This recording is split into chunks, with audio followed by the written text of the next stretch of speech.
السلام عليكم ورحمة الله تعالى وبركاته. كلانتي وعن ونكسن داود كسور وهذا ورك عياره بولش سبورتي وأنا حسن عمر حسين قضبضا النهاية أنا وحكمد جلسة سوق الرادين ستيم وينر داني إنجلس يا دلف كسوق مانشستر يونايتد مانشستر سيتي برشلونة يا لو صوب بندقي فان دبيك يا بوجبا نابولي يا ديدي صدن مليون أو لقو دونا يو كولي بالي intaas waxaan qodobadii wararka haadana ku soo dhawaada iyagoo faahfaahsan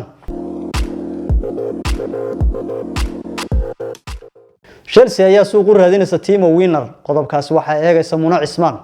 war la yaab la ka soo yeeray maamulka kooxda Chelsea ayagoo diyaar u ah inay lumiyaan xidiga aan la maleysan karin xilli ciyaareedkan Chelsea ayaa diyaar u ah inay fasaxdo Timo Werner inta lagu gudo jiro suuqa kala iibsiga xagaagan sida laga soo xigtay Sky Germany Chelsea ayaa weydiisanaysa qaar kamid ah kooxaha ugu waaweyn qaaradda Europe in ay la wareegaan Timo Werner oo 25 jir ah kaasoo ku dhibaatooday kooxda Chelsea xilli ciyaareedkiisii ugu horeeyay ee Stamford Bridge haddii Timo Werner la iibiyo kooxda Chelsea ayaa qorsheynaysa inay qarashkaasi u adeegsato inay ku maalgeliso weeraryahanka Borussia Dortmund Erling Haaland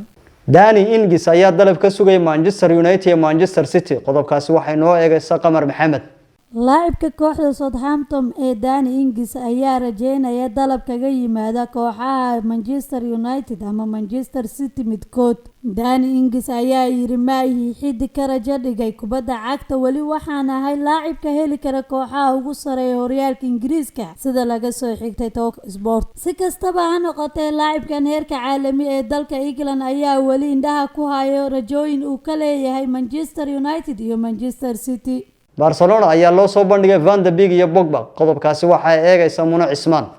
xidigaha kooxda Manchester United Dani iyo Van de Beek iyo Paulo Pogba ayaa la soo bandhigay kooxda Barcelona xagaagan kadib markii ay kooxda PSG ka jeestay dalabka Paulo Pogba waxay bedelkiisa la wareegeen laacibkii hore ee Liverpool Wijnaldum maamulka Barcelona ayaa wali suuq ugu jirta saxiixa qadka dhexe xilli ciyaareedkan Mundo Deportivo ayaa sheegaysa in wakiilka Van de Beek ay u bandhigeen ciyaaryahan reer Holland kooxda Barcelona balse Mino Raul oo wakiil u ah Pogba ayaa asna lagu wargeliyay inuu arintaasi ka xoojiyo dhaqaale xumida haysta Barcelona ayaa suuragal ka dhigay saxiixa Paulo Pogba iyo Van de Beek fursad kasta oo Van de Beek lagu keeni karo garoonka Nou Camp waxay ku xirnaan doontaa inay Barcelona iibiso dhowr ciyaartoy xilli ciyaareedkan